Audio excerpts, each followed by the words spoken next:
ఇలా చందములు ధాతువులు చెప్పవలసిన అవసరమే ఉంది. ఇంకా ఆయన శరీరమే, ఆయన చర్మమే వేదాలు, శాస్త్రాలు అన్నీ నీ యొక్క రూపమే. నీ 5 ముఖాలే సమస్తమైనటువంటి ఉపనిషత్తులు. అటువంటి స్వరూపం కలిగినటువంటి ఓ పరమేశ్వరా, నువ్వు తప్ప ఎవరు ఈ హాలాహలాన్ని నిగ్రహించి మమ్మల్ని కాపాడగలరు? కాబట్టి నువ్వు పుచ్చుకో. లంపటము నివారింపను సంపద కృప చేయ జయము సంపాదింపన్ చంపెడి వారివధింపను సొంపారగ నీకి చెల్లు సోమార్థధర. లంపటము నివారింపను. ఎవరికైనా సరే లంపటం వదిలిపోవాలంటే, లంపటం అంటే అక్కర్లేకుండా నెత్తికెక్కించుకోవడం, కర్తవ్యము అని ఒకటి ఉంటుంది. నాకు కొడుకు కూతురు ఉన్నారనుకోండి, నా కొడుక్కి పెళ్లి చేసేసాను, నా కూతురికి పెళ్లి చేసేసాను, అయిపోయింది నా కర్తవ్యం. ఇంకా నేను భగవంతుని యందు మనసు పెట్టుకోవాలి.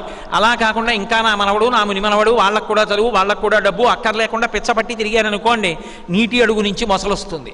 ఒకానొకనాడు మృత్యు వచ్చి కాలం పట్టుకుంటే వీళ్ళు కాదు నీకు రక్షకులు.